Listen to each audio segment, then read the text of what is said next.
is to you. My name is Jere B. I am the EntreMusician, and so are you. And so is this young brother sitting to the left of your screen. I'm going to say his name, but I can guarantee you may not know his name. His name is Ron Moss. But if you know Stan Getz or Chick Corea or Cal Eastwood or John Patitucci or Jeff Lorber or Gerald Abright, and oh my God, shall I continue? Eric Marienthal, this gentleman right here has been the force behind their business and creative careers. And it is my honor to introduce to you Ron Moss, president of Stretch Records. It just goes on and on and on. If we were going to do a resume, we'd be here till next Tuesday.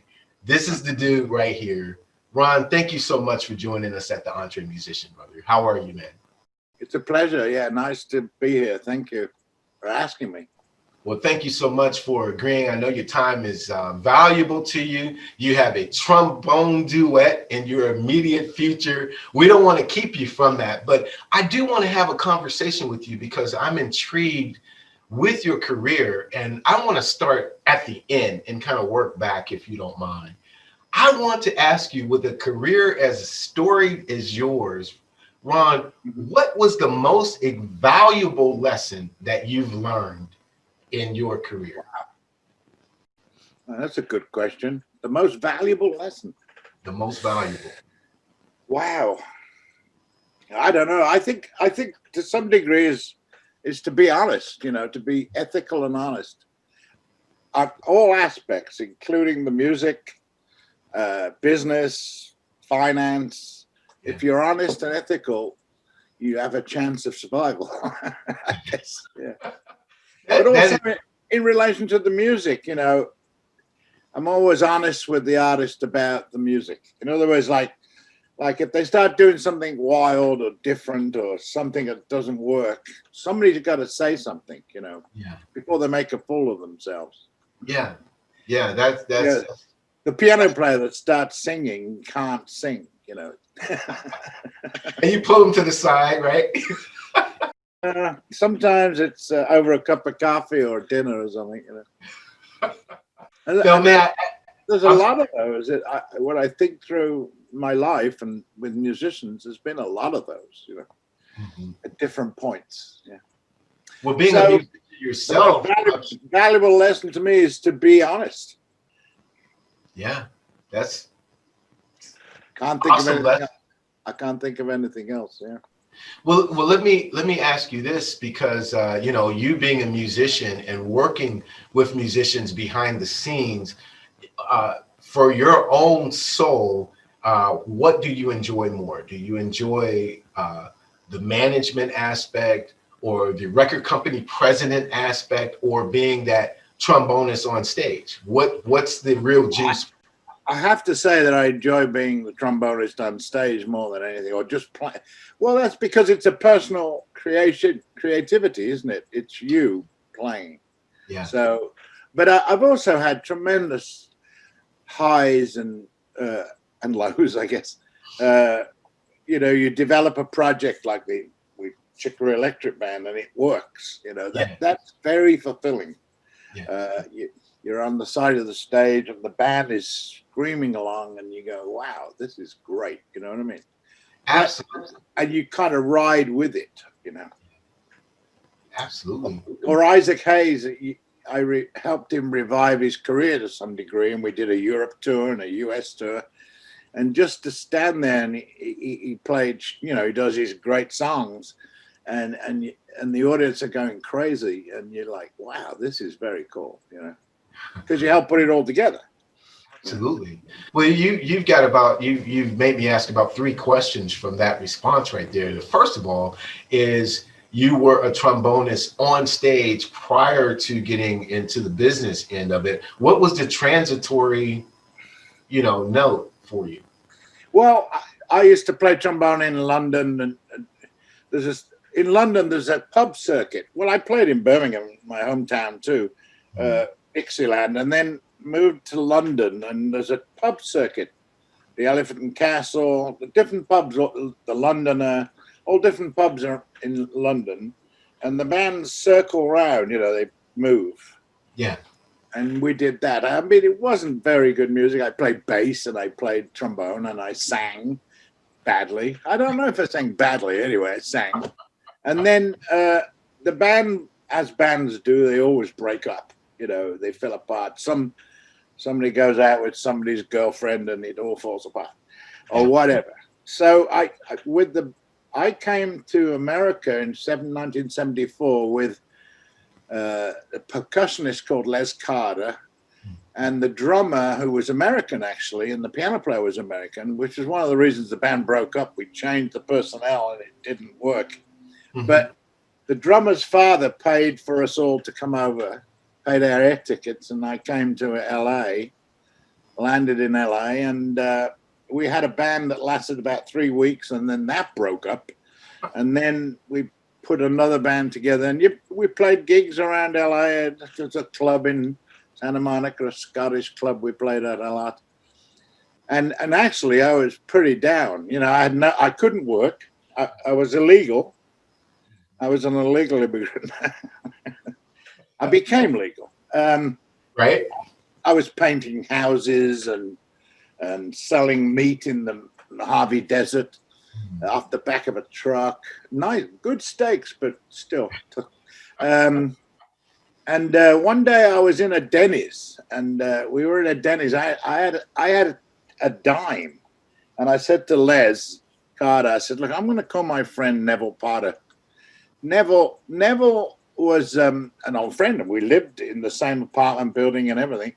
And he was now working with Chick Corea, and I got this dime and I put it in and called Neville and I said, "Neville, you know, I don't know how long I can stick this out. I mean, I may have to just go home."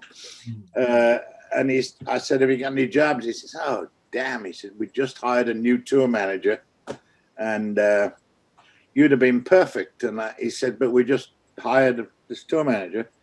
And so no, he doesn't. So that was the end of that call. But then about a week later, Neville called me and said, "Look, we just fired the tour manager because he was dealing in drugs." Ooh. And Chick had a very strict no drug policy. Yeah. Because nobody at that time, I mean, prior to that, they'd all been on drugs, but everybody cleaned up, and Return to Ever was a very straight no drug policy. Yeah. So they fired this guy. I won't say who it is. Yeah. Only because it's probably better than I didn't. Anyway, so they came out to LA. He'd married Leslie Potter. Now, Leslie Wynn Potter was actually Chick's manager at the time, and Neville wrote the lyrics, you know, to Some Time Ago and a bunch of songs, those early Chick Corea songs, and he was the finance guy. He looked after all the money. Yeah. So they came out and we went to see Rollerball at the Cinerama Dome together, and then we went to Musso Frank's on Hollywood Boulevard and had dinner and everything. And I got the gig. I got the job. So I had about 8 or 9 days to get my stuff together and get out of LA, and I flew to New York. And I started, and that was my first introduction really into professional music management, because I'd always been the guy with bands that always organized everything, you know, like got all the equipment there. But it wasn't a paid position or anything, but that's what I did. So I had 6 weeks to put together a whole tour. And actually the first date was actually, no, it may not have, I think it was 4 weeks. It might have been less. And the first date was opening to Blood, Sweat and Tears at the Westchester Theatre. Wow. Yeah, and I had 4 weeks to put it all together. That's all the transport and everything, you know. And that was with Lenny White, Al Di Meola just joined the band, Stanley Clarke, and Chick, Return to Forever. Right. But it was they had a policy. I have to just tell you this little story, because the first date was opening to Blood, Sweat and Tears. Well, Blood, Sweat and Tears were a big, hot act at that time, you know, the Spinning Wheel and all those songs. Mm. So we did, but there was a very strict policy that in those days, in the 70s, that if you took a check and it bounced, you ended up paying the check. Tour manager. Yes, the tour manager. Whoever was responsible for accepting the check. And if it bounced, it was on your head. And guess what happened? The first date I do at the intermission, we've done our set. The band sounded good. Blood, Sweat and Tears on the stage. I forget the manager's name. Anyway, he gave me a check. And I'm like, oh, it's supposed to be cash. He said, no, we don't do cash. Gives me a check. So now I'm in the hot seat. I get the band, I drop them all off around New York because it was only in Westchester. So we had a big Chevy Impala station wagon we used to travel around in. Mm-hmm. And then I got there. Neville was waiting for me. And I said, Neville, I got a check. He says, oh, crikey. You better get up, go into New York and cash the check. Otherwise, you're on the hook for $5,000, which would have been a pretty bad start to my career, wouldn't it? Anyway, I drove in the next morning and I went into the Blood, Sweat and Tears bank and cashed the check. And it worked. All right. And so I survived that. But then I put the whole tour together. Then we went to Europe. A lot of complications because I wasn't a legal immigrant at the time. So to go to Europe, I had to have an excuse. And it's very complicated, but we did it. Well, and that was the beginning of my, as you were gaining the understanding of what to do when you put a tour together. Because it's incredibly complex. It's not simple. And no experience, just jumping right into the water. Not at that level. No, these were the real thing. I mean, we were playing big concert halls, and actually that band took off pretty quick. Yeah, absolutely. And it was what a monstrous band that was. I mean, the great thing about my job is I love the music, like whether it's Isaac Hayes or John Patitucci or Dave Weckyl or whoever, Stan Getz. I love all that music. It's like, what a payoff. You stand there every night and listen to Return to Forever. Are you kidding? Couldn't be anything better, right? No, not that I was going to ask, what is it like driving around in a big, station wagon with Lenny White, Stanley Clarke, Al Di Meola, and Chick Corea? I mean, what is that? That's the first time I ever heard Richard Pryor. Stanley and Chick and the guys are all big fans of Richard Pryor. And they put the tapes in, the cassettes. Right. Oh, man. I was on the floor. I'm the driver, and they were playing these Richard Pryor tapes. Oh, my gosh. And it was just great fun, Yeah. But it's also, we're all tired. You never get enough sleep, it's hard work. Playing the gig is the easy part. That's true. The 2 hours on stage is the best part. It's getting there and getting home, Yeah. Amazing. So now, obviously there was a transition when Chick, when Return to Forever disbanded, then Chick, I'm sure, called you up to say, hey, what's happening on the next go round? That was very, very complicated and unfortunate because he ended up firing Neville and Leslie. And it was just not, I can't really discuss it in detail, but it wasn't very comfortable. His association with Stanley carried on, but Al and Lenny fell out, and it was to do with money and all sorts of weird things. And anyway, it was very disturbing. But the result of that was that I was the only one left. Neville and Leslie were in England. They went back to England, or Neville went back to England. Leslie was American. And I was left answering the phones at the office. We had a place out in Plainview on Minetto Hill Road out in Long Island. And we also had an apartment. Chick had an apartment in New York too. But I just answered the phones. That's how I became his manager. I literally was left sitting in the seat and nobody else was there to answer the phones. Wow. But I began to get, I was smart enough to, I think, to get some help because I didn't know what the hell, I knew about the tours. That was fine. But I didn't know anything about it. I didn't know about record contracts or publishing So I got myself some help. I actually met with I don't know if you know Bruce Lundvall. He was the head of. I know the name. I know the name. He was the head of Columbia Records at that point. He went on to run Blue Note Records too. Anyway, I called Bruce because the Return to Forever band was on Columbia. Chick was on Polydor. Al Di Meola was on Columbia. Stanley and Lenny were on Nempra Records, which was run by Nat Weiss. Nat Weiss was the attorney for the Beatles at one point. Anyway, so I called up Bruce and I said, Bruce, look, I'm sitting here. I'm literally running this office. Chick has gone to, I don't know where he went, but anyway, he wasn't in New York. What do I do? And he says, well, let's have lunch. So we went I met him in New York at that famous restaurant where they have all the jockeys outside. I forget the name of it. Anyway, and Bruce spent a couple of hours with me telling me what I should learn, because then I bought that book, This Business of Music, and started reading it. And because there's a lot, publishing is incredibly complicated. It's very tricky, and there's a lot of income from publishing. Yeah. And I learned that, and then we signed another contract. So I started to read record contracts and began to understand them. And then Chick wanted to move to Los Angeles, so I organized it, moving 2 grand pianos and all his gear and equipment, and we went out to LA, and we had an office in LA, and we also, that's where we bought the building to where we opened Mad Hatter Recording Studios later, but that's it.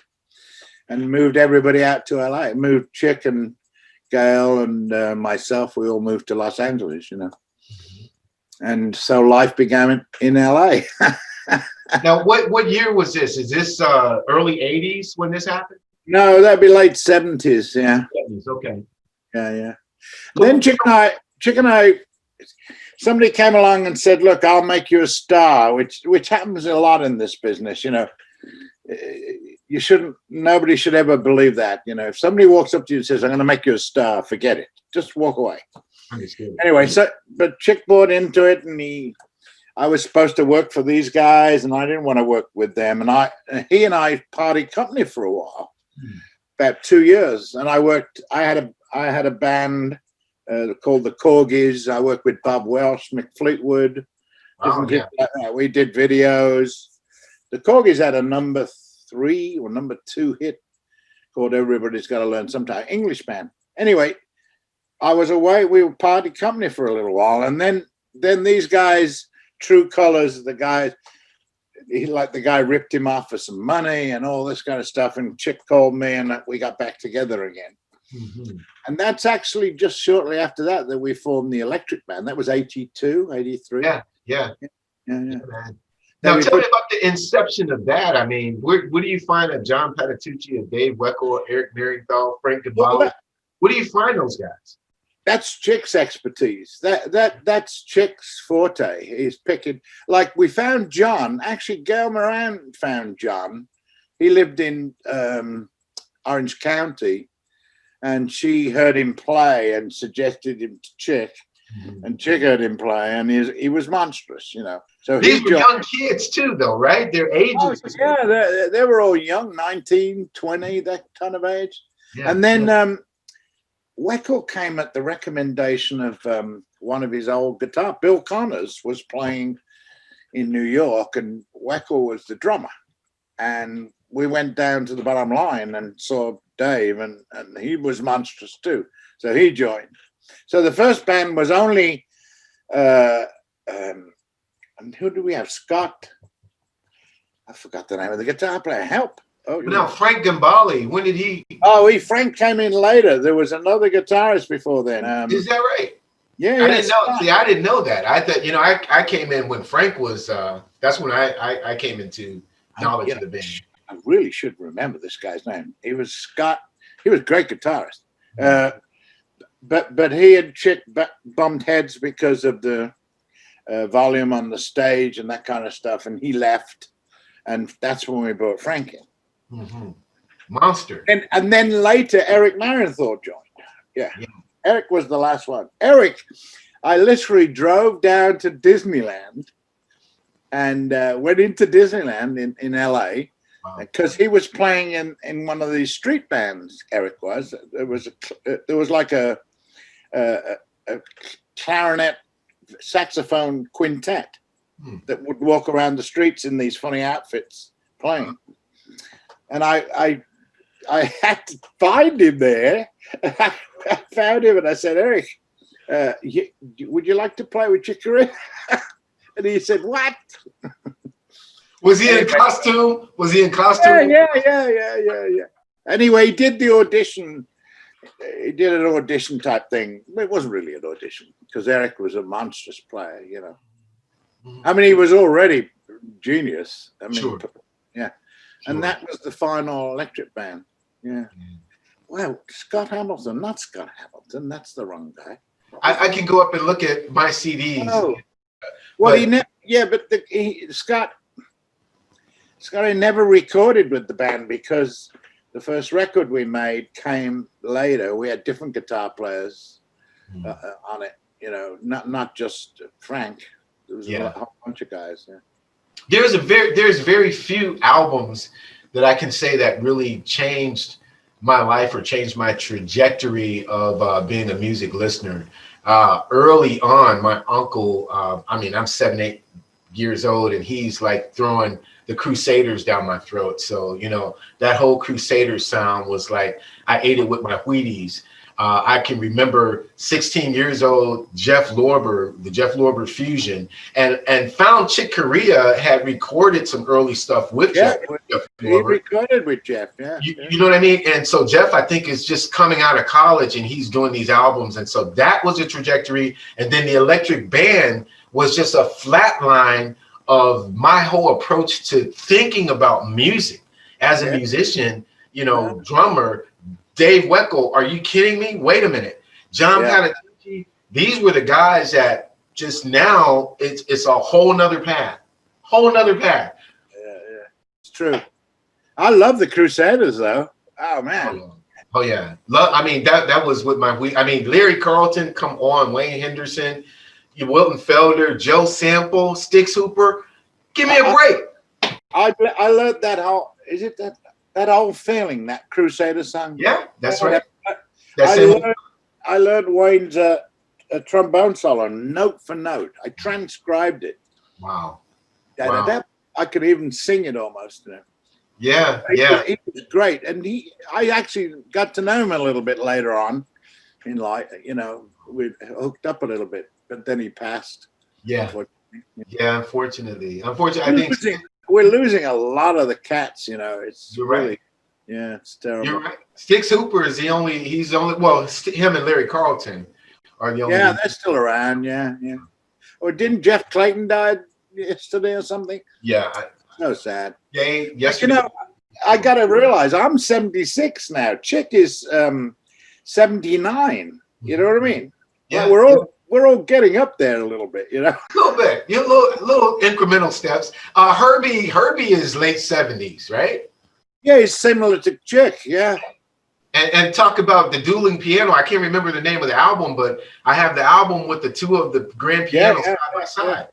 Are you know, again? That was a great. Let me ask this question. You got to let me ask this question, Ron, because we're talking about this stuff that is like staples of our lives, this type of music. I know, guys.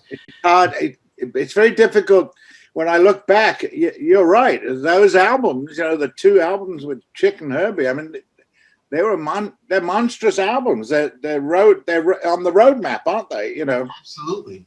Now, do you feel that music, because you're working with Cal Eastwood, you know, there's another generation coming up. Do you feel that jazz, in the sense of the soul that jazz brought, has it changed, or is it because of marketing and, you know, formats being so regimented? What do you think? It's changed a little. Yeah, well, I'm sort of semi-retired. My friendship with Kyle has been 20 years, and I really like him, and he's an amazing guy, and he's a great player, and he writes some really good songs. Yes, he does. And you know, I'm sort of semi-retired now, so I'm not so busy as I used to be. But yeah, it's changed, I guess. Yeah, I mean, I'm guilty of this too. I've managed smooth jazz acts, but I think the smooth jazz thing didn't do jazz any favors. You know what I mean?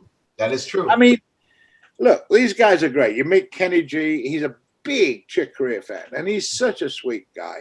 Yeah. But the musicality of that, you know, is like different to Eric Marienthal or you know, Stan Getz, or they're not there anymore. You know, Benny Golson, all these guys well, Benny's still alive, actually. I was talking to his lawyer yesterday. He's 95 years old and he's still playing. Can you believe that? Benny Golson? Anyway, Killer Joe, it's changed because it went smooth, and I think it damaged the musical form to some degree. Sure. Like, that's some of his great. Look, now there's some great players out there. Don't get me wrong. I mean, there's some monstrous piano players and guys. But I think there's a holster on them, though. I think there's this.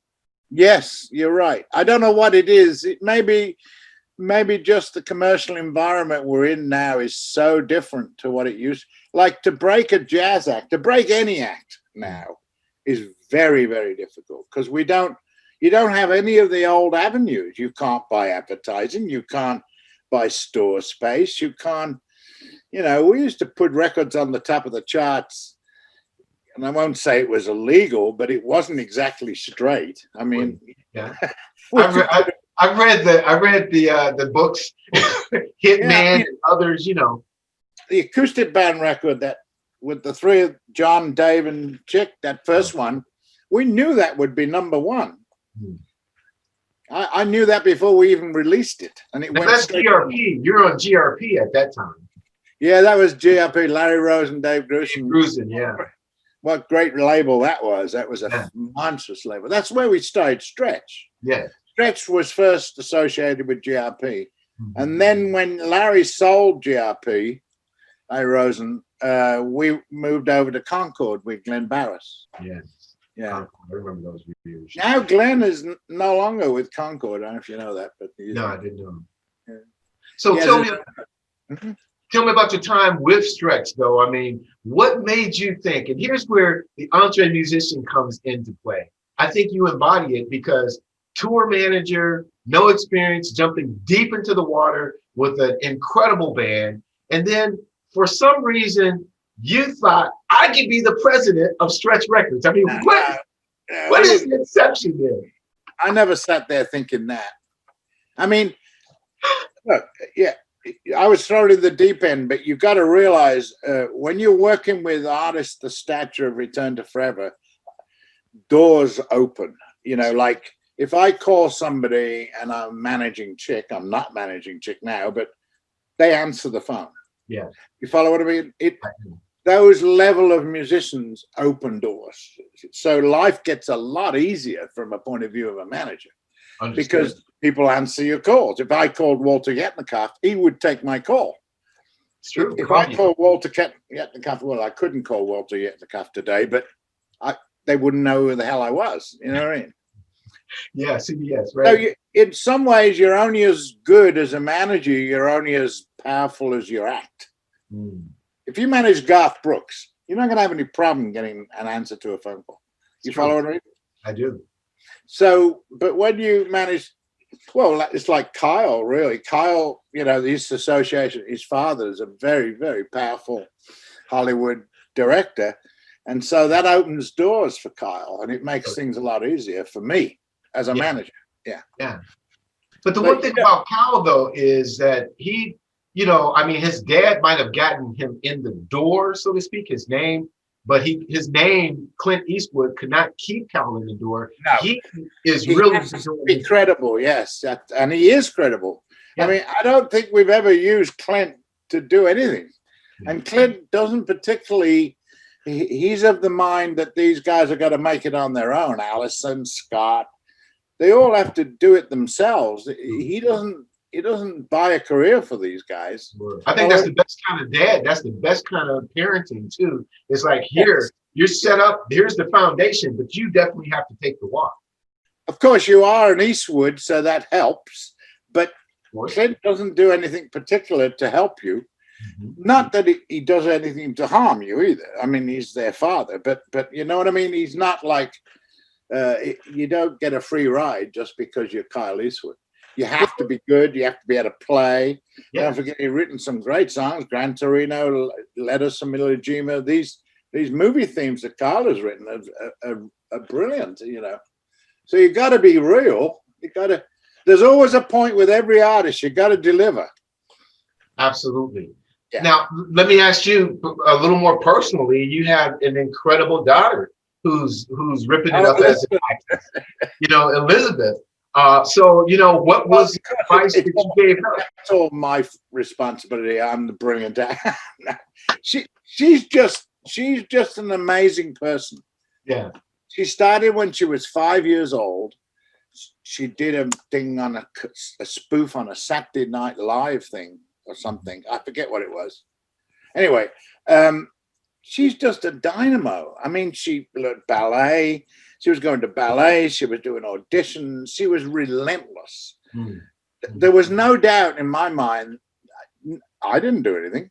She did it all herself. I mean, my ex-wife, of course, we had to run around to ballet and then to auditions and then this and that and this. There's a lot of work goes on. Sure. when you're what they call them, a mother. They call them a certain type of mother, don't they? Anyway, stage mother, right? Yeah, stage mom. Yeah, stage mom. You know, that's a horrendous position.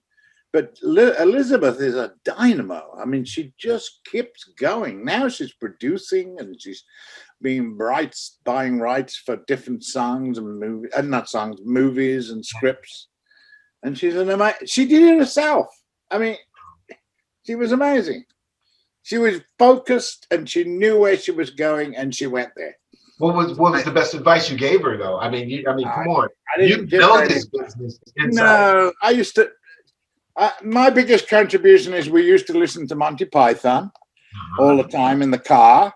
Right. So I feel like I helped her with humor, English humor, you know, that kind of thing. But no, I don't have any. I couldn't act. Oh, I could act if I tried, I guess. But my point is that it's nothing to do with me. You know, her acting ability is just her. I mean, she's amazing. She's an amazing lady. I'm sure you're very, very proud of the accomplishments. I'm certain. Yeah, she's beautiful, amazing lady. And a lot of it's to do with my ex-wife, you know, because there was tremendous amount of work. You got a daughter like that. They're high maintenance in the sense of not maintenance, but you've got to deliver. You know, we bought an expedition because they needed to sleep between ballet lessons and going to auditions, this kind of thing, you know. Right. Yeah. I mean, it's all these logistics you have to get into, you know. Oh, that's wonderful. That is wonderful, man. It really is. Living your best life and then seeing it passed down through your genes to the next generation. I'm very lucky, yeah. Yeah, very lucky indeed, yeah. I mean, I'm lucky in that I was managing Chick and he's a phenomenal artist. He's the real thing. He is. You know what I mean? Yeah. Who would argue with that? Oh my gosh. Can't argue with that. No.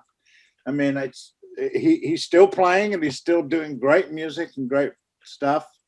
It's sad, like people like Keith Jarrett can't play anymore. I don't know if you know that. I did not know that. It's a physical thing. Yeah. Is that right? There's one CD that I cannot take out of the player. If I put it in, it's going to go 4 or 5 rounds, and that's Jasmine. It's him and what's the acoustic bass player's name? It's just a duet, but it's called Jasmine. Unbelievable. Yeah, Keith's amazing. And I just watched a video a couple of nights ago with Keith, and we did these dates in Japan with Keith and Chick playing Mozart concertos, double piano concertos, singing. Amazing stuff we did. Amazing. You know, you look back, and sometimes I can't believe that I actually was there. You know, part of all that. Yeah. Well, what about Chick and Bela Fleck? There's another duet. Well, that actually is after me. That was a little bit after me because I left Chick and I Party Company in 2001.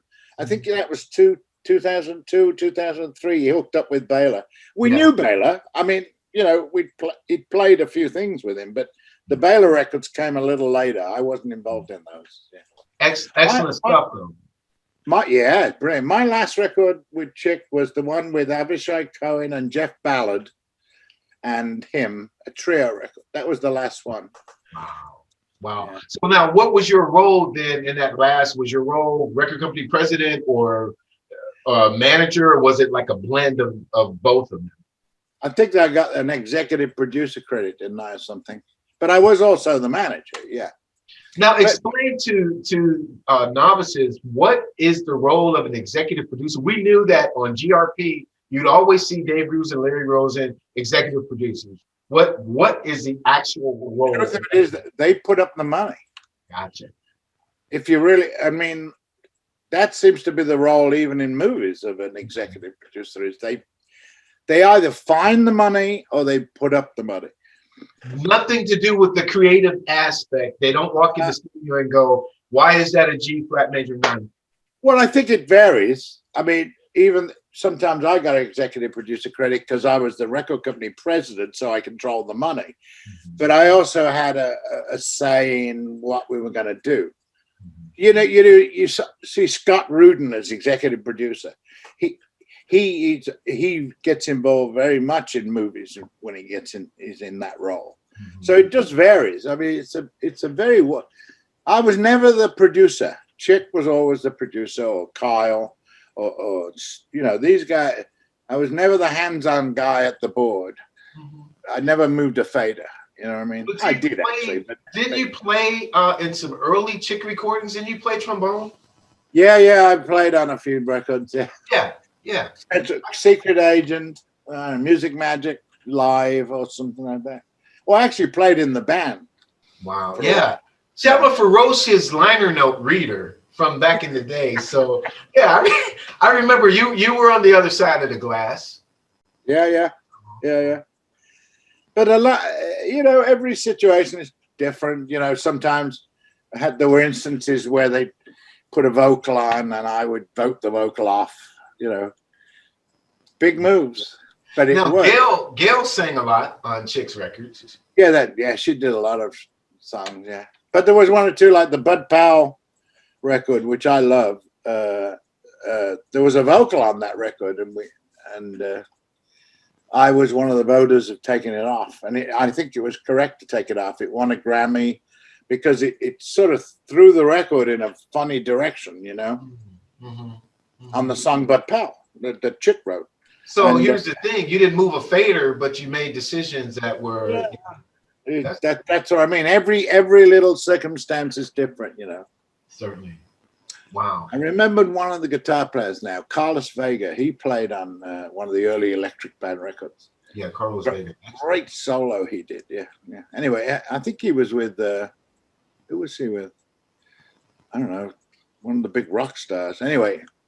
There were different. I'm trying to remember the name of the guitar player. Scott? You still on Scott? You gotta find that out for me. I will. I'll text you the name. I'll go through my collection. It's my 76-year-old mind. I just can't. Sometimes it goes blank. You know. I understand. It's starting to happen in the 50s as well. So yeah, it does. Yeah, my mother's 98. God bless her. Yeah, I know. It's pretty amazing, right? Wow, that is wonderful. She's still got her marbles, you know. Well, then you should ask your mom. Hey, what was Scott's name? You asked the question. You said, "What's the president of Stretch Records?" I'll tell you how that really came about, Stretch, because you know we were signing, getting record. I was getting like. As the Electric Band developed, I managed to get record deals for pretty well everybody, right? You know, John, Eric did GRP. Yeah, he did. John. Yeah. Now, John was one of the first guys on Stretch, but we decided, why are we doing all these records for another record label? Why aren't we the record label? Sure. And so Chick was really the head of the A&R in the sense that we never signed anybody that Chick didn't agree with. Gotcha. Even if I ran in and said, "Look, we need to sign this guy," If Chick didn't like him, we didn't sign him. But I ran the actual label, you know, the day-to-day operations of the label. So the way that came about is we just said, well, why don't we start signing these guys? So I went to Larry and said, Larry, we want our own label. And they thought it was a great idea. Obviously, they'd done the same thing. Dave and Larry had done the same thing. So they said, yeah, sure, we'll give you your own label. Now, it did change the business relationship a little bit. I mean, the royalty levels and things changed, and there were different agreements. Yeah. But really, all we started to do, instead of doing John Patitucci for GRP, we did it for Stretch. Right. See what I mean? And then we had, same label. And then we did, I think we signed Robin Ford. He was great. You know, other people. But I mean, basically, that's why it started. We had the studio, the management. I started an agency to book people, and Janet Williamson ran that. And it was like, oh, well, it makes sense. Why don't we become a record label as well? And actually, in some ways, we didn't realize it at the time, but we were ahead of the game, because that's these units of all, you do everything, is now the way things operate. You know, these deals that would acts, what they call them, where the record label finances the tour, and it like a 360 deal. Yes, right. Yeah. These 360. I don't know how effective the 360 deals have been, but they're certainly there. You know what I mean? So record labels getting some of the profit off the tour. Correct. And some of the publishing, and you know, so they're participating in a full circle. And we were ahead of the game, because we were the first really to do that. Yeah. We had the label, we had the agency, we had the studio, and we could do anything. We could book, you know. Yeah, book the gigs and everything. Yeah, and then that folded, unfortunately, in 2001. It's not a good story, but it fell apart.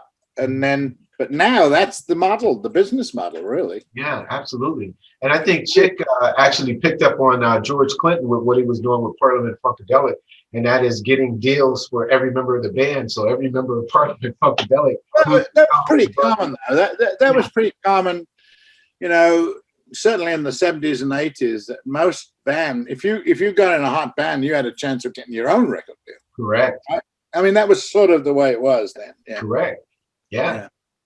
Well, I really followed all of that stuff. I probably have the biggest record collection and CD collection of anybody I know, because everything that John did, everything that Eric did, Dave Weckyl, Chick, you know, and just going back to find stuff was like, my God, you know.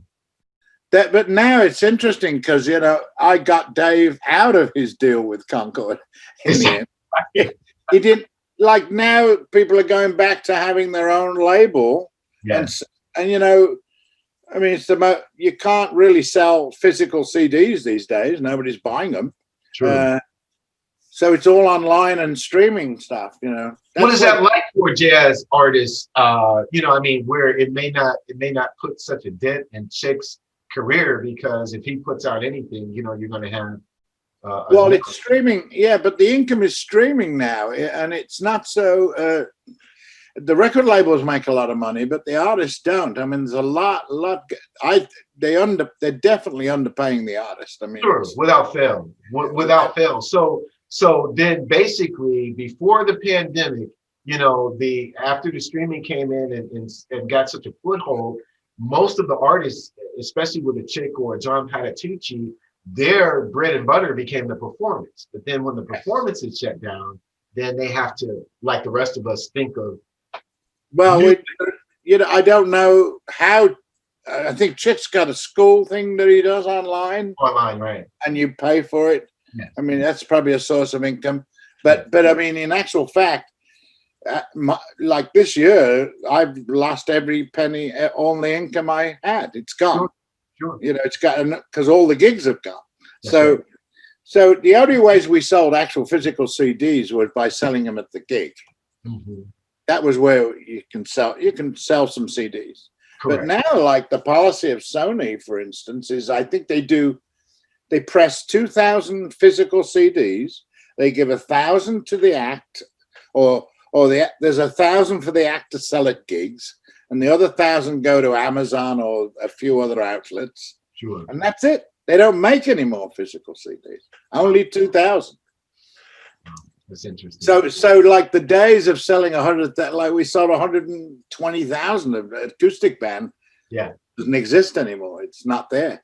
It's all streaming. And the problem is, and you know, I think a lot of the problem is that managers and lawyers didn't really understand the streaming thing. So we let the big corporations get away with it. Now it's tightening up. Now we're all aware of streaming. So we want to know what the streaming income is. You know, it's like, but it wasn't on the agenda. It just suddenly happened when Apple came along and did, you know, you don't even download a track anymore. Which was, you know, a saving grace because you got half of that at 99 cents. That was at least you got something. Like, exactly. You know, I'll take 46 cents. Now you can get 100,000 streams and make $10 or something. It's ridiculous. It is crazy. It is highway robbery. I don't know, and maybe this will be a second conversation for us down the road. But you know, I don't know what the next thing is going to be. We've actually created a masterclass of EntreMusicians, you know, mastermind group that come together to talk about the present technology and what should be next, because it has to go back into the hands of the musicians, of the artists. Do you think there's a next?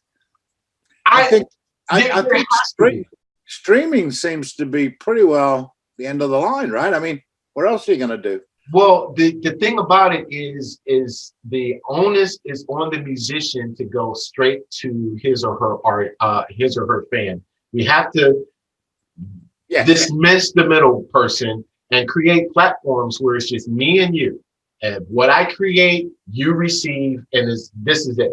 Because other than that, if we rely on Deezer, we rely on Spotify, and I'm not, you know, trying to vilify them by calling out their names, but we can no longer rely on them. They have proven themselves to not be in our best interest as far as any money is concerned. When you can put up in the third quarter of 2019 or the first quarter of 2020, and you have $3 billion that you posted, and I've streamed 100,000 streams and I've got $4.66.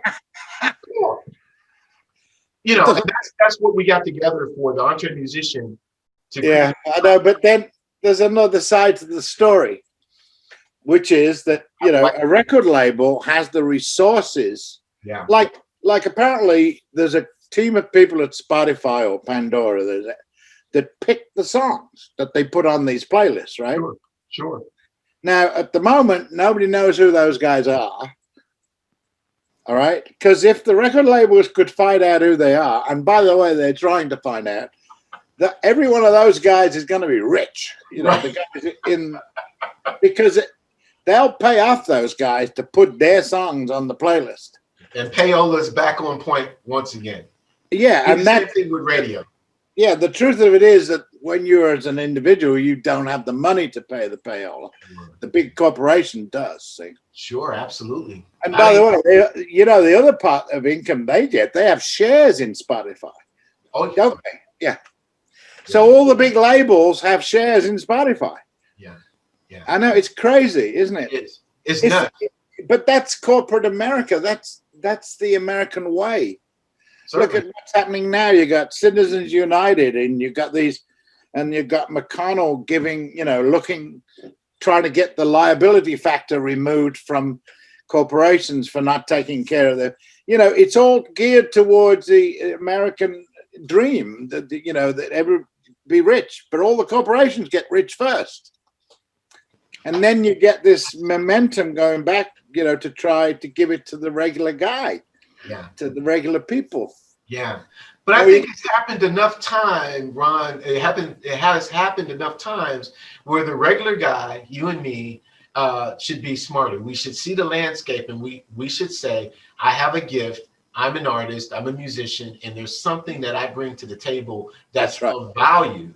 And then now I have to try to figure out what it is so I can go to my fan. I mean, it is your responsibility. That's absolutely, but you got Chick with this academy, online academy, which he's selling. You buy a subscription and you get lessons from Chick Corea, which is not a bad thing. No, I've got one on Friday night this week. I've got a guitarist who I work with in St. Petersburg called Nate Najar. Yeah. And they used to do a Christmas show at the Palladium, but of course they can't do it now. Correct. So they're doing an online, a virtual one, and you buy a ticket. Online, right? So something's changing because you've got a lot of artists like the Baked Potato in LA is did a Steve Gadd concert to benefit the Baked Potato, and Kyle did one, and so there's a little bit of momentum for like individuals to be able to get their music to people. Sure. But there's no monetary value at this point. Sure. Nobody's you can't. It's hard to finance it. Make it work to produce income for the artist. There's no income. No. Like I think when I did the deal with the Baked Potato and Kyle played the Baked Potato, although they closed him down, some goons came in from the LA Council and closed it down halfway through the show. Wow. They sold a $5 ticket to watch Kyle virtually online, and Kyle got $1. So you got to have a lot of people to make any money at that, That is true. Pay the rent. That is so true. I don't know. There's no income right now. I mean, it's gone. I mean, literally. Yeah. I would have had a very good year this year. I lost every dollar. Nothing. We start again in March. Hopefully we'll get off the ground again in March. We don't know. But I don't know how I don't know how we're gonna play Italy in March. I mean, what's gonna change between now and March in Italy? I mean, people are dying there, So it's a very difficult situation. And then the pandemic is on top of the change to streaming, isn't it? The streaming thing would have happened anyway. Right. But at least we had concerts. You could make some money playing concerts. That is correct. That is I correct. hear Garth Brooks is going to do a cinema, what do you call it, outdoor cinema tour, or what do you call them in America? Outdoor cinemas where you drive in to the cinema. Okay, so like amphitheaters? Or? Yeah, he's going to do a tour of drive-in theaters. Wow. Well, Garth Brooks he could pull that off. So he will pull it off. Yeah, you could get 100 cars. You charge $100 a car, or whatever. I don't know. Yeah. That's interesting. But that and that's the whole thing about entrepreneurial musician thinking ahead of the curve and going, okay, this is what I can do that works. And of course, he has the name recognition to do it. But then you can be the Burger King. If McDonald's is doing it, you go and do likewise. Yeah, exactly. Yeah, I mean, the advantage, Garth Brooks is a huge star. So Correct. Not everybody can do that. I mean, all the clubs have closed. A lot of jazz standards are going out of business in New York. It's pretty rough right now. Yeah. And I don't know how many are going to survive. Ronnie Scott's is closed again. It's in London. Blue Note's not doing any show. They're doing virtual shows. Yeah. But I mean, you can't survive on virtual shows. I mean, at the moment, you can't. You have to form a new economy. I don't know if you know or are aware of a company called Emanate. And I've done a couple of conversations with the young man who's marketing director for them. But Emanate is a new economy to pay musicians through Bitcoin. And, so I mean, so Bitcoin. Yeah. So there's virtual recording labels who the royalty standard is based on Bitcoin and not. So I mean, there are ideas that are out there, and it's just we have to find our way and navigate the new path for ourselves. But we can't, we got to say the tradition is gone, is dead. That was history. Here we are right now, 2021, and we need to forge ahead. But then there's this funny thing where a lot of people are buying vinyl. How do you explain that? Yeah. Looking at a record player right over there. I got my turntable. Yeah. It's kind of weird, isn't it? Yeah. Now imagine people starting to buy cassettes. What a horrible format cassettes was. I mean, the audio on cassettes was so bad, Awful, but I kept the Walkman alive though. It did, but the DAT was so much better, but it never took off. No. Yeah, well, the format was too expensive. I mean, those DAT tapes was like, you know, cassette, $5. Yeah, I know. You know? But I mean, I just imagining going back to cassettes. I mean, anyway. So, but it's interesting that vinyl has a life of its own. It's interesting. That is true. Absolutely. I'm grateful for it because, you know, my vinyl. I love vinyl. Well, love it. Absolutely. Just listen to Wilton Felder's "We All Have a Star" last night. His solo album. You know, I was listening to the first Return to Forever record on vinyl about a week ago. Boy, there's something about the way the tracks unfold on the album that just it's the way you heard it, right? Originally. And you have to turn it over. Yeah. And it's only 25 minutes or 30 minutes at the most. Yeah. Yeah. You know, I was listening to a Dave Grusin. It was 38 minutes. Mountain Dance was the.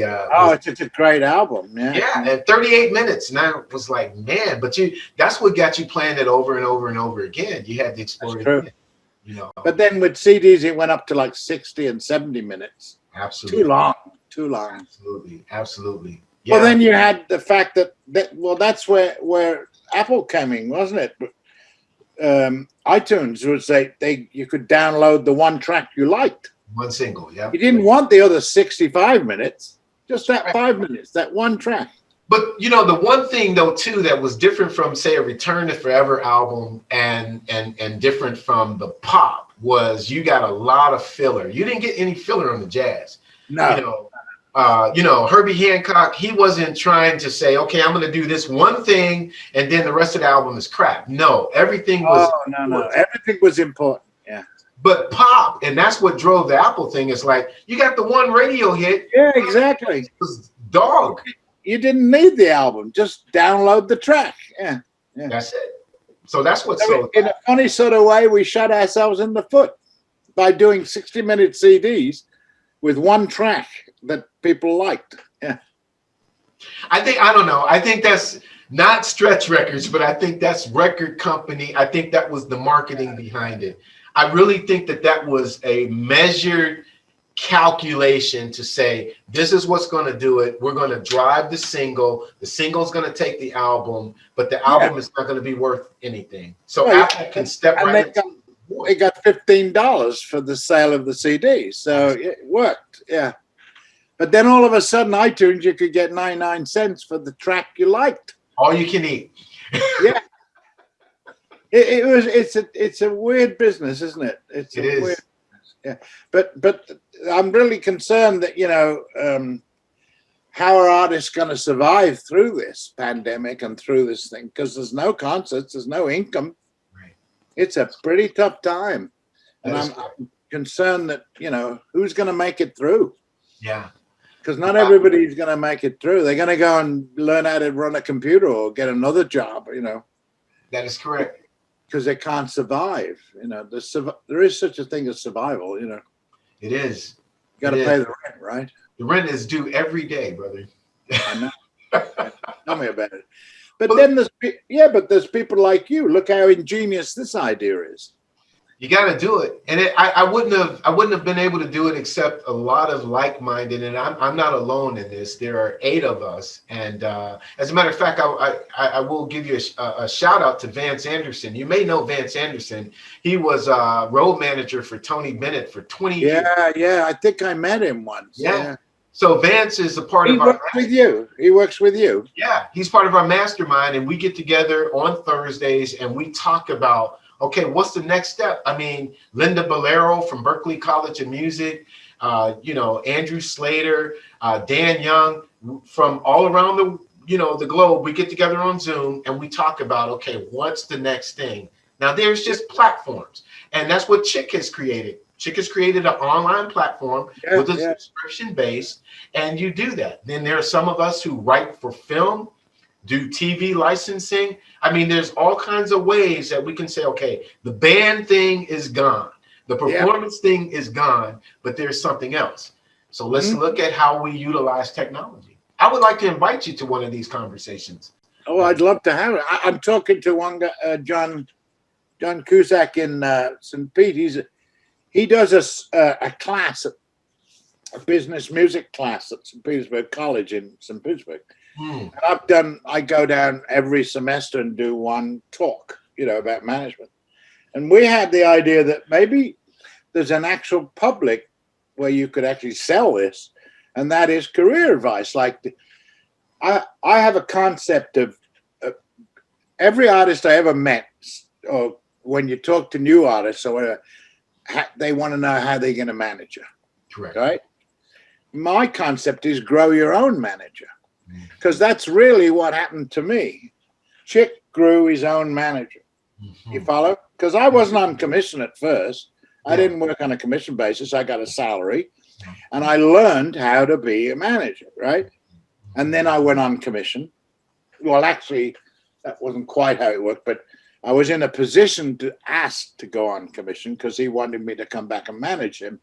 And I said, well, I'll only do it if I go on commission basis. Yes. And so I was in a negotiating position, but we wondered if there was a class where you could do lectures and things and sell them for people who wanted, and like my lecture would be grow your own manager. That's great. Right? Because you can, it's very, for you to go out and find a manager is ridiculously difficult. Or a manager to find you, because the manager worth his or her. Right.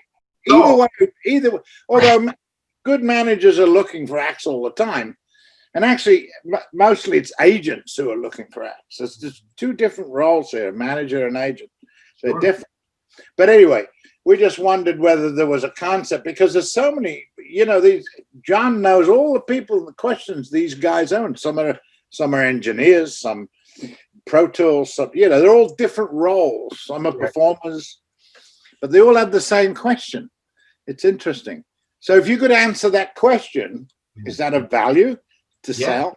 Absolutely. I guess, yeah. The person with the solution is always the one.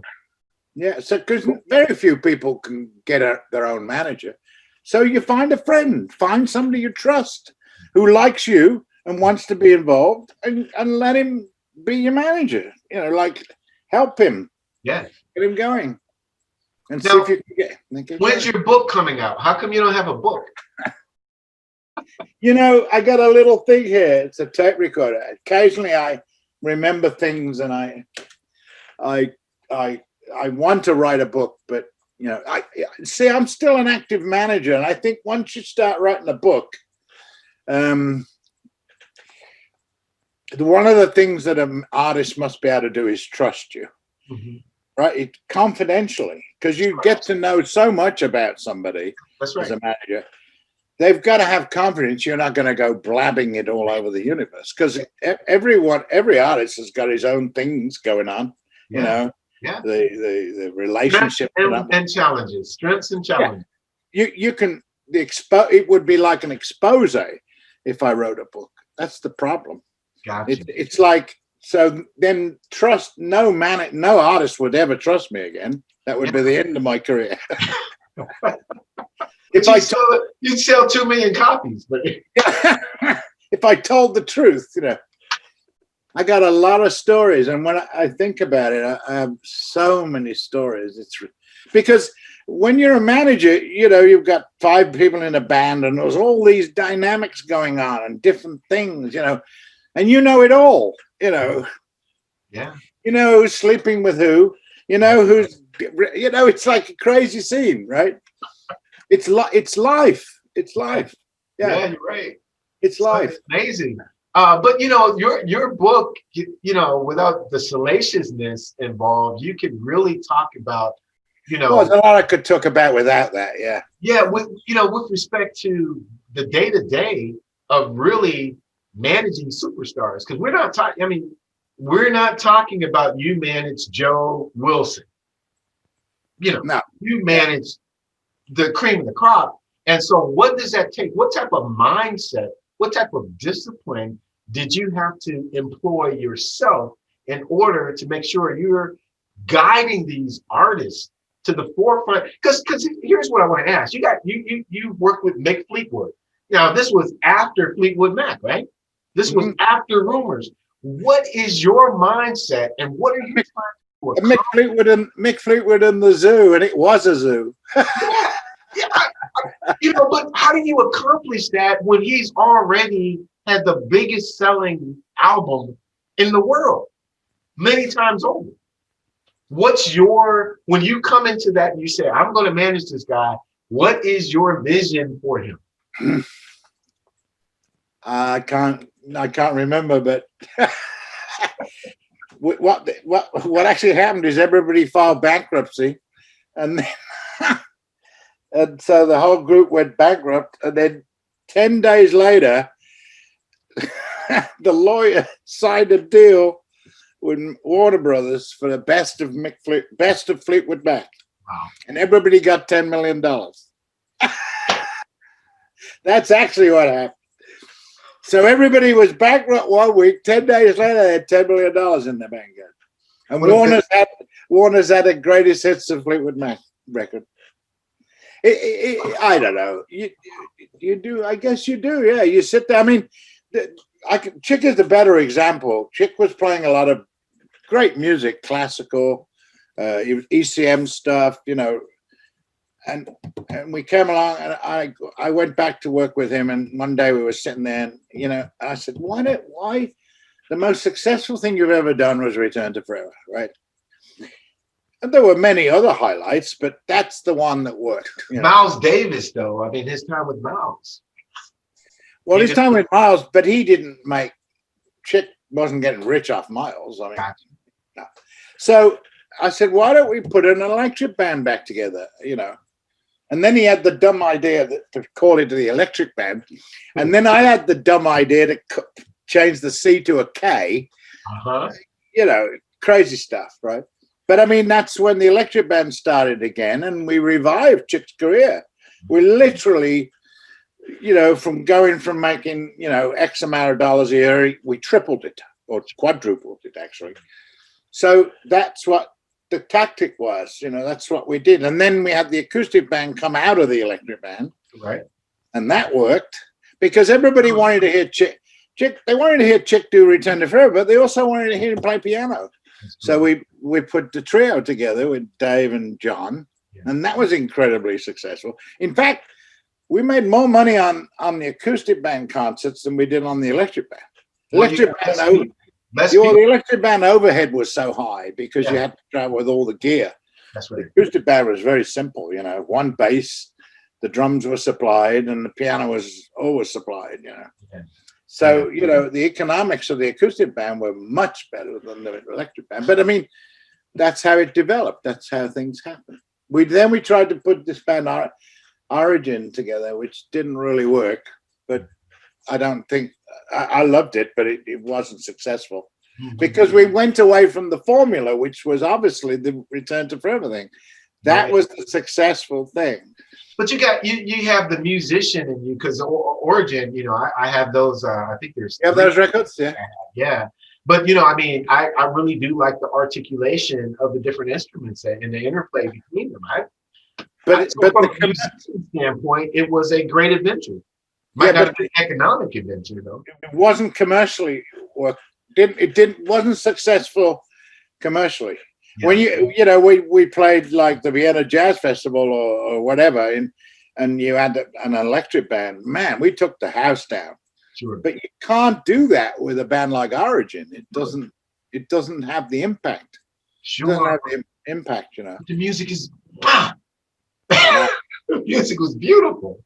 I know it's great music, but that doesn't mean to say that people are going to pay and buy tickets. That's true. And that's, and again, that is so dynamic in the sense of the artistic versus the economic. Because great, beautiful, expressive music. And, you get a certain segment of the population that goes, I'm not going to buy that. Right. But then there's guys like Pavarotti that packed huge stadiums singing opera. So it's possible. You just got to get it right. Maybe the thing with Origin is we needed to develop a better repertoire or something. I don't know. You follow? Yeah, there's always a reason why something has impact or doesn't have impact. Now, you did not manage Herbie Hancock. However, Herbie has done those same things with regard to the reinvention of his artistry, all of the possibilities where he's working with these different, and probably not his best economic game, but now the music itself, you can't argue with it. No, it's great music. Well, I got to know Herbie pretty well because we did those tours with Chick and Herbie, two pianos. That actually was David Rubinson's idea. David managed Herbie at the time. Yeah. And he called me and said, "What do you think of this idea?" I said, "That's bloody brilliant." Yeah. And we did a world tour, 2 world tours with that thing. And it worked out incredibly. And it was an amazing concert. But I mean, but then Herbie went back to a Headhunters type thing. I haven't really followed Herbie's career that closely, but I don't know, I remember one story Herbie told. I was talking to him one time and he says, "Ronnie, I would never have made it." This was in like 90s, I think it was, and we were on the road. And he said, if I was who I was in the 60s with Miles, I would never have made it today. In other words, the opportunity wasn't even there in the 90s to do what Herbie did. Yeah. Because Herbie was in the right place at the right time, and he played the way he played. I mean, yeah, and he was a threatening type of figure in the sense that he was fearless. I can remember when the hit "Rocket" was out. Rocket. Oh yeah. And he won a Grammy for that. And he did this tour. I'm in Northeast Ohio, so I travel up to Cleveland, Ohio. There's this place, I'm sure you played it, called the Front Row. Yeah. Herbie's at the front row, and Rocket is the record, and he brings an acoustic band. And oh my God, it was like crazy because everybody wants to hear Rocket. Yeah. Well, what happened? Well, here's what he did. 4 songs into it, he's doing all straight ahead stuff. And people are starting to get up and leave. I mean, you could actually car keys, right? Like, and grumbling. And Herbie is like, just he doesn't care. He's playing. And so finally he gets to the point, it may be the 6th or 7th song, he starts playing the melody to Rocket. And they do an acoustic set, and people are just like flabbergasted. What the heck is this? They leave, and it's like half of us left. And he said, now we can have fun because this is what I came to do. And he did his straight ahead. The rest of the night, but killed it. The band was just like, it was crazy. Did he do an acoustic version of Rocket? He did an acoustic version. Yeah. You know what I mean? And it's just like, he just, I don't know. I mean, it was just like, this guy's on an adventure, and and that's the purest musician. This is the way I feel tonight. Yeah, and that's what you do. I was going to say, you got to realize with people like Chick and Herbie and Isaac and Stan, they're going to do what they want to do. You can't always tell them what to do. Correct. You know what I mean? Like, they'll do what they want to do. It's like, you got to let them do it. It's better to let them do it and maybe have a show that didn't go so well financially or whatever. But that's what they wanted to do. They are artists. These guys are really true artists. They're not. I can't say that about myself, really, because I never put my neck on the line and wrote my own songs. I didn't do that. Right? That when you think what an artist does, whether it's a painter, a poet, a musician, they take something that they create and they put it out there, and that's such a brave thing to do. I've never done it. Absolutely. I'll play a solo in the big bands I play with. Yeah, that's my moment when I'm putting myself out there, right? Yeah. But they do that every night, all of the time, and they put it on records and they do these things. That's incredible. I think artists are the bravest people in the universe because you really hang it. You're putting yourself out there and you're totally exposed, and that's what you did. Incredibly vulnerable. That way. Yeah, I call that bravery. It is. Those guys are the bravest people in there. I'm hiding in the background. I'm on the side of the stage. Nobody's seeing my shit. You know what I mean? I do. but that guy out there, you know, Herbie's out on the stage and he's playing, and he's got a hit called Rocket, and he's playing acoustic piano with the drummer and bass player. There's no way you can ever duplicate that, right? No, but that was a moment. I mean, to me, that was a moment, because what it did for me, because I came to hear Rocket too. I came to hear the electric. Yeah, you do. You're bound to. Yeah. You know what I mean? But what it taught me as a young musician is like, you kind of have to go for the truth. The truth was, this is this night and this is this moment. And he's no small star. He was no small star before Rocket came on board. Exactly. You're going to get the true soul of this person. And I had so much more respect. You saw Herbie put his neck on the line. I mean, you know, he booked himself into the front row, Cleveland, and he couldn't play the hit, and he did what he did. You know, he didn't even bring the band. He brought his buddies. You know what I mean? And we're just gonna have some fun tonight. It's totally brilliant, isn't it? It's see that I just think that artists, that's the quality of artists. You know, you write a book and it becomes a movie, or Tom Hanks, or my daughter. Right. They're brave people, you know. Yeah. Much more to be admired than politicians or any of the other. Oh my gosh. That's another. These guys are the guys that are actually doing it, you know. Every time you do a drum solo or whatever, that's a brave thing to do. It is. Because you're exposing yourself to all the audience, right? Exactly. And then you have to do the drum solo knowing that you're not a Billy Kilson. You know? Yeah. There you go. Here, this is what I have right here, and I'll stop at the ninth measure. You know. I remember one thing I went to, Drummers Collective. It was a thing in New York. Remember that? Yes, sir. Yeah, DCI. Anyway, they put out this concert, and here's this concert. There's Vinnie Colaiuta on one side of the stage. There's Dave Weckyl on the other, and Steve Gadd in the middle. I'm telling you, that was a night I'll never forget. Drumming, I didn't think drumming was as musical as it is, but it's amazing musical. Yeah. You got these guys. They each did a solo, and Gadd stole the night. You know why?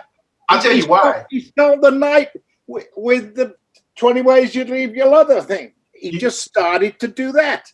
You want to know why? I'll tell you why. This is the truth. This is a drummer's perspective. Yeah. You got Vinny, you got Dave, young lions, hot, and you got flair out the wazoo, because these guys can kill a paradiddle 100 times to Monday, right? But then you have this older lion, okay? Because don't forget Asia, right? For Steve Gadd. Exactly, yeah.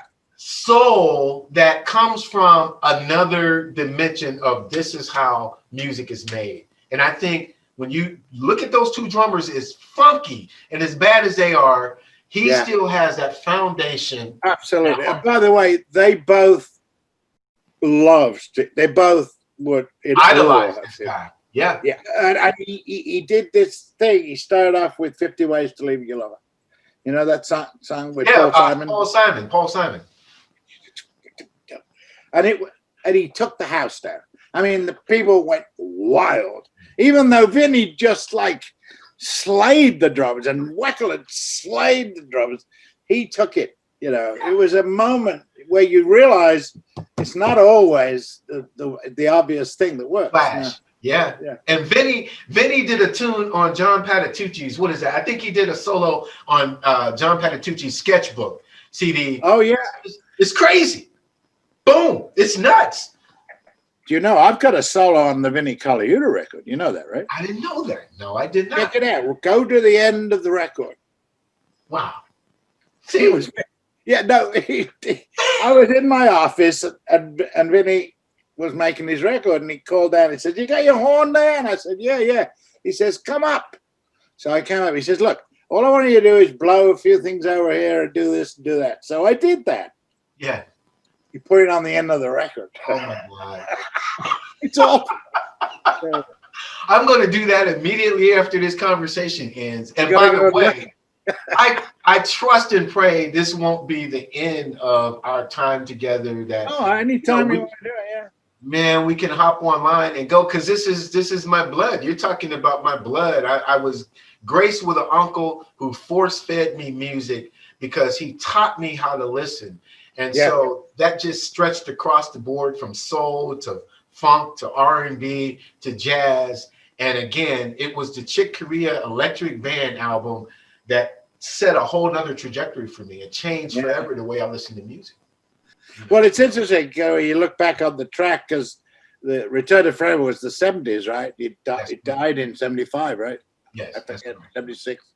And then Electric Band was 82, 83, 84. That's when that started. It was enough time. It was like a revitalization, wasn't it, of the form? Yes. We didn't intend that, but that's actually what happened. Yeah.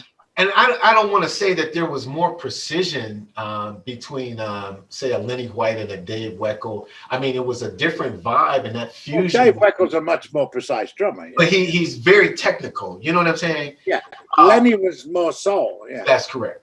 That's correct. And some of Lenny's work, I mean, he did some stuff in the late 90s that was pretty cool. He's a very good player. Yeah. No, don't underestimate Lenny. Yeah. Definitely. I don't. It was a combination of four beings, four people. You know, you got Stanley, you got Lenny, you got Al. You know, everybody was in the right place at the right time. You know, right. In a station wagon, driving around New York with Ron Moss. In a green Chevy Impala with 16 suitcases and four musicians. And Richard Pryor, 8-track tape. Listening to Richard Pryor 8 tracks. Yeah. Talking to you, honey. I mean, it was like, I couldn't believe what I was hearing. I mean, I'm English. I'd never heard anybody like Richard Pryor, you know.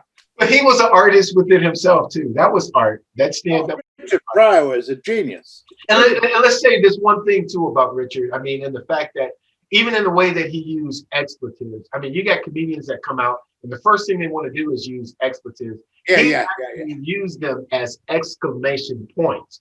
There was a purpose in them. It wasn't just boom, boom, boom, boom, boom, boom, boom. Well, that's what you get now. At one point, he dropped the N-word, didn't he? Altogether. He wouldn't say it. That is correct. After he came back from Africa. Yeah. Interesting. Definitely. He realized, in a way, that the comedians using that word was furthering the bad message, right? That is correct. Absolutely. So that's growth, and that's why I call it artistry, because again, you know, to listen to Chick Corea on ECM or to listen to Herbie Hancock back then, and then for all of the territory he's traversed, even John Patitucci, my God, you listen to the Brooklyn album, and then you go back, you know, you listen to One More Angel, you go back in time and listen to On the Corner. You can see, you really followed John. That's amazing. And Dave, I followed all those guys. I always wonder why John called it On the Corner, because Miles had that title. Right. But anyway, it worked though. I argued with him about that. Yeah. Well, why did he say what?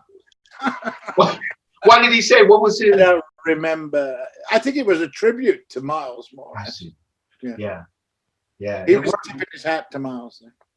Sketchbook work too. That's one of my favorites. His way of doing it. Who? Which what that? Sorry, Sketchbook, John Patitucci. Oh yeah, Sketchbook is a great record. Yeah. But then so Brooklyn. That's all. I have to go back and listen to that. Yes. Yeah, absolutely. And I have to listen to Vinny and hear your solo. Oh dear, Vinny, you got me. Have you got Vinny's record? No, but I will get it. Yes, I got it. I bought a copy recently on Amazon. I mean, it's not easy to get. Yeah, I will get it. It's on Stretch, but it's the only record he's ever made. Wow. He, you know, his work with the Brecker brothers, with Michael, you know. Who, Vinny? Yeah. He worked with everybody. I think he worked with God. I mean, there was a trio we did a tour in Japan with Vinny and John Patitucci and Chick. Mm-hmm. I got to say, that was a band that was probably the best trio I've ever heard in my life. Right. I mean, but I can't say that really, because then there was Miroslav and Roy Haynes, and I mean, you know, there were so many great trios, but that trio, Vinny was phenomenal. What is Roy Haynes doing now? Is he still active? Still playing. He's in his 80s, right? Well, I think he's 90s now. And he's still playing. And what a drummer he is. He's a genius. If you listen to him on the Bud Powell record, he was amazing. Yeah, when I think about it, I mean, what is the best trio Chick ever had? Because the Avishai Jeff Alec trio was fucking smoking. Yeah, that was crazy. That was crazy. Yeah. It's all great stuff, isn't it? It is. Imagine you should interview Chick. That would be interesting. Can you set that up? Nah. He doesn't talk to me anymore. Oh, we fell out. Yeah, it was a serious one. Oh. But, I mean, I'm just thinking what it must be like to be Chick. What was it like to be a guy like Chick, and you've done all this creativity? Yeah. Imagine that. My goodness. So you say to Chick, which is your best trio? How can he answer the question? He can't. There's Eddie Gomez with Steve Gadd and Chick with Bob Berg. I mean, I don't know. Where do you go with that? I mean, you can't answer that question, can you? What about the one with Brian Blade and Christian McBride? I mean, it goes on. Yeah, and I think Bob James used Brian Blade and Christian too to do a Bob James trio. Oh, he did. Yeah. I saw him in St. Peter, the Palladium, with Bob James, David Sandberg, Steve Gadd. Oh, James Janis was on bass. Another great bass player. Another great bass stuff. There was a trio. We were going to do a trio with at one point there was a possibility. We went to John McLaughlin. We were going to do John, Chick. Who was the drummer? Oh, Dennis Chambers. And who was the bass player?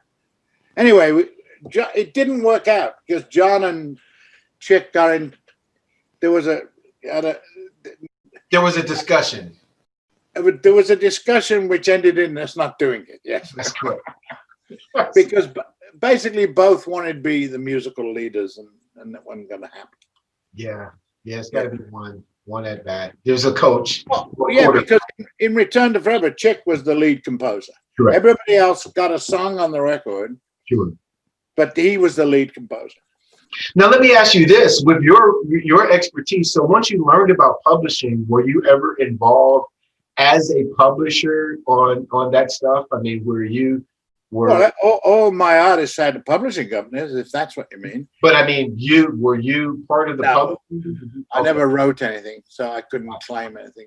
Gotcha. That would be unethical. See, that's where, like, you know, I remember spending a trip with Spencer Davis. I know Spencer Davis Quartet. Was that what it was? Yeah, Keep On Running. They had some big hits. Yeah. And Christopher, what's his name? Oh, I'm gonna burn out. Anyway, I spent a whole trip on a 747 with Spencer Davis getting drunk because he'd been over to try and get his publishing back from the record label, from Chris, one of those names gone. Yeah. Anyway, and he couldn't get it back. Wow. And he was distraught because what used to happen in the early days was when they signed a record deal, the record label would claim the publishing or 50% of it or all of it. Yeah. And the artist would never get any publishing income. And that's 50% of the income from the record is publishing. Correct. So for me to claim any publishing would be unethical in my eyes.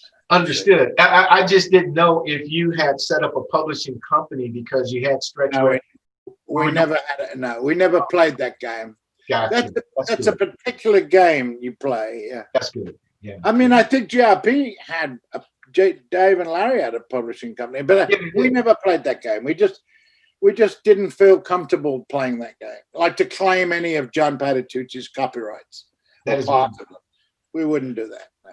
And I'm sure he's very grateful because that's it. At the end of the day, you know, that's all you have left. And it's interesting because radio play is very scarce for that type of jazz music that they play. Maybe college radio stations, some specialty things. So there's not a lot of radio play that's coming from that. You know, if you're pop, okay, you got 100,000 stations. That's a whole other thing, yeah. Certainly. But no, we would never play that game, yeah. Because that was a very unethical thing that they did, really. And besides that, now most artists have good lawyers. And if you're a smart lawyer, they know they don't have to give that away. That's right. Nobody has to give. Yeah, it's a true story with Ray Charles was the first guy to ever get his masters back. It's in the movie. You know. I remember. Yeah. And he set a precedent. He said, "You want me? I get my masters back." That's it. We had master. I got master reversion for Chick, I think, on most things, but you can't get it on artists at the level of John Patitucci or anything. Yeah, see, Ray Charles in the movie had a lot of leverage because that record, they really wanted him, right? That's right. That was Atlantic, I think. Atlantic was shopping him at that point. Yeah, exactly. So, you know, I mean, there is such a thing as negotiation and being in a position to negotiate, you know. I mean, I think I got master reversion on GRP 10 years. I'm not sure. I can't remember now. What's going on with Dave Grusin? Is he still active? Yeah, I know. Larry passed away, though, didn't he? Larry left us. Larry passed away. Yeah. But Dave is still active? Yeah, Dave lives in, what is it called? He lives out in Arizona somewhere, doesn't he? I don't know. Or Montana. But his brother Don Grusin he's a pretty good artist in his own right. Yeah, you know, one of my favorite records is a record with Don and Dave. It's called Sticks and Stones. Oh, it's fabulous, isn't it? It is. Absolutely. I love that record. Yeah. Good album. Yeah. Man, now I've got to go and hear all these records. You're going to make me do that now. I listen to this stuff all the time. It's just a part of the soundtrack of my life. But yeah, that's one of my favorite albums, Sticks and Stones. You're a very interesting person to talk to because you actually are familiar with all these artists. Yes. I mean, I don't meet many people that can talk about Sketchbook. I mean, or On the Corner or something. I mean, nobody knows those records, do they? Oh, I do. Yeah, I know. That's what amazing. No, Sticks and Stones or all those things. And that's how come I said at the beginning of this conversation, I was very honored and very humbled that you would sit down with me because I went through all of the liner notes. I'm listening to this. My uncle was saying, my uncle, you would love him. He's passed away, but he would say, Jerry, he said, now do you hear the way that hi-hat is playing that different rhythm? He's just not playing on the fours. Do you hear that juxtaposed against the cowbell? That's how my uncle was. And I learned to listen to music as a musician, band leader. Was he a musician? My uncle played guitar, yeah. Yeah. He played in old school quartet gospel groups. Oh wow! You know what I mean?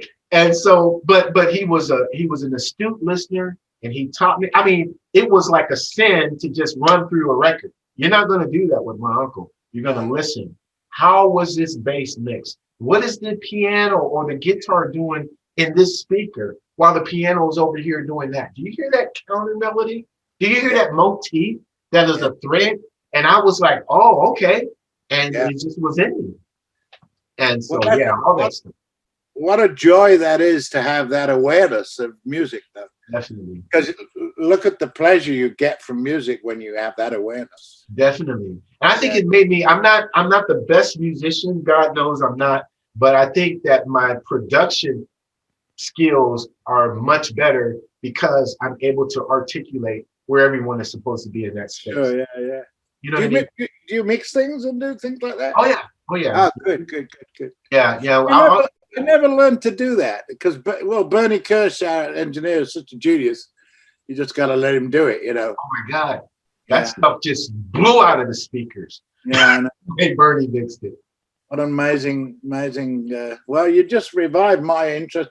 So I got to go listen to Sketchbook on the Corgis. Sticks and Stones. Yeah, I got to find that. I've got them all here somewhere. You got to listen to Wilton Felder's "We All Have a Star." That one is less familiar, so I got to write that down. You got to listen to "We All Have a Star." It's an incredible. You know, it's a Crusaders record, but they were doing the same thing that you guys were doing. Everybody had their own solo gigs. Joe, Wayne, and Wilton comes out with this incredible, the best 9 songs I've ever heard. I mean that wholeheartedly. The name of the record is again? We All Have a Star. We All Have a Star. We All Have a Star. Yeah. Wilton Felder. I'm going to go to Amazon now and buy it. You will love it. And you will call me and thank me. Okay. But I have to go to my duet rehearsal. Absolutely. I certainly appreciate your time that you give us. It won't be our last conversation. Ladies and gentlemen, this is Ron Moss. As you already heard, wealth of experience, wealth of information. We're going to try to get him to write that tell-all book, and then we'll know. Let's do it again. Yes. My name is Jere B. That's Ron Moss. We are EntreMusicians, but so are you. We will see you again next time. God bless.